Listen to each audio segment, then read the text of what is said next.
السلام عليكم ورحمة الله وبركاته. متابعينا في رحمن سنتر، أهلا وسهلا بكم. في حاجات من جهاز العروسة غليت، وعشان كده قررنا نعمل سلسلة هنسميها جهاز العروسة بأقل سعر. وعشان كده لو انت لسه ما اشتركتش في القناة اشتركي فيها عشان يصلك كل جديد وتعرفي جهازك بيتكون من ايه. هنكلمك ان شاء الله في الفيديوهات ديت عن كل صنف وتعرفي انواعه بحيث تجيبي النوع اللي يناسبك. وكمان هتشوفي في السلسلة ديت حاجات سعرها عالي وحاجات شبهها بالظبط يعتبر نص سعرها. عشان ما نطولش عليكم هنديلكم مثال كده بسيط، وهنتكلم النهارده عن الصواني الاركو بايركس. طبعا زي ما انت زي ما حضراتكم عارفين ان الصواني التقديم او صواني التقديم في منها انواع. في منها زي ما حضراتكم كده شايفين الستانلس، ده استانلس. في الكروم بيكون في منها الميلامين، بيكون في منها الخشب. طبعا في حاجات تستخدم بتحط في النيش، في حاجات بيكون مكانها في المطبخ، وان شاء الله هنتكلم عن الكلام ده كله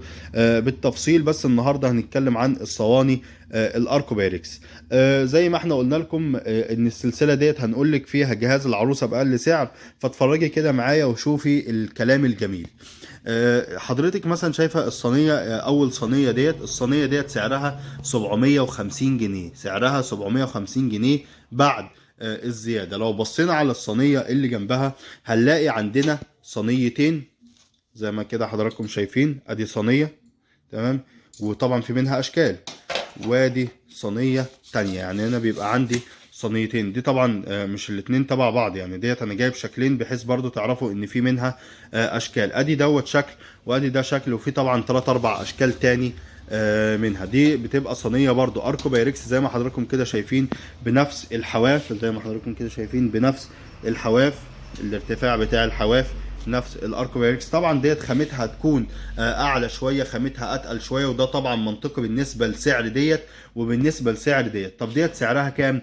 سعرها 335 جنيه. الصينيتين سعرهم 335 جنيه، في حين ان ديت ب 750 جنيه. يبقى انا ممكن اجيب ديت واقضي بيها الغرض، ومش هقضي بيها الغرض والسلام او هجيب اي كلام. لا، انا جبت حاجه شيك جدا وحاجه بسم الله ما شاء الله شغاله جميله جدا معانا.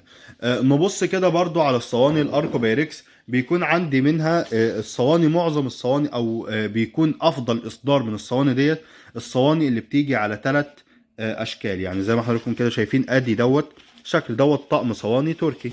ادي ده شكل، بصوا اللي بعديها ده النوع. يعني احنا قلنا لحضراتكم الشكل الكبير هيجي زي دي، الشكل الصغير من اللي تحت ديت هيجي شبهها برضو. انما ديت الصواني ديت بيكون 3 اشكال عندي مختلفين، بيكون عندي منها 3 اشكال مختلفين. زي ما حضراتكم كده شايفين، ادي دوت شكل، وادي دوت شكل تاني، وادي دوت الشكل التالت. يبقى انا جبت طقم صواني فيه 3 اشكال، طقم صواني اركو بايركس فيه 3 اشكال، وده يعتبر افضل اصدار. في اصدارات تانية منها بيكون لون واحد وان شاء الله متوفرة. طب دي سعرها كام؟ سعرها 455 جنيه، سعرها 455 جنيه. طب نيجي بقى للسعر القليل، او نيجي للحاجة اللي شبهها في الشكل وممكن كمان هتقضي الغرض معايا بشكل كويس، بس سعرها اقل بشوية يعني. احنا قلنا دي 455 جنيه. لو بصينا على الصواني ديت هنلاقي سعرها 285 جنيه، يعني يعتبر النص او ازيد من النص بشوية. ادي ده شكل، ولو بصينا كمان تحتيها هنلاقي شكل تاني اهو، تمام. طبعا 3 مقاسات. ادي ده شكل زي ما حضراتكم كده شايفين، وادي ده الشكل التاني. ولو شلنا كده هنشوف الشكل التالت زي ما حضراتكم كده شايفين. يبقى انا عندي الصينيه جه منها 3 اشكال. ده بالنسبه للصواني الاركو بايركس. طبعا في اشكال طبعا منها، يعني التركي في منها اشكال، اللي هي دول في منهم اشكال. الصينيه ديت برضو في منها اشكال. حاجه برضو شياكه وهتأدي الغرض معاك.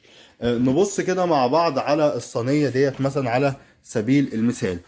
ديت صينية ستانلس، صينية تقديم ستانلس، سعرها 320 جنيه. لو بصينا على صينية التقديم الستانلس ديت، سيبك من اللي عليها ده ديت عشان تقول لي دي سعرها عالي. لو بصينا مثلا على ديت بيكون سعرها 800 وحاجة او 900 وحاجة، يعني مش فاكر السعر قوي صراحة.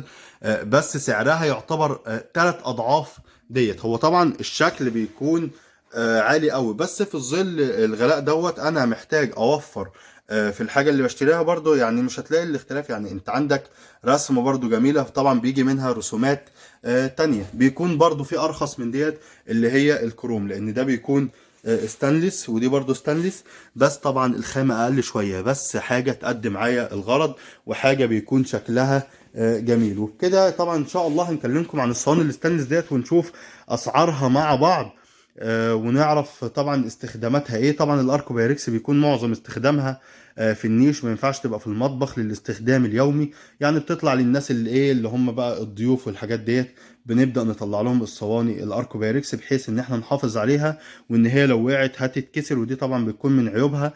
بس من مزاياها شكلها الشيك وشكلها الجميل، شكلها اللي بيشرفني كده قدام الضيوف. وطبعا كل انسان بيشرف نفسه بعيدا عن المنتجات ديت او بعيدا عن الادوات المنزليه. وشكرا لحسن متابعتكم.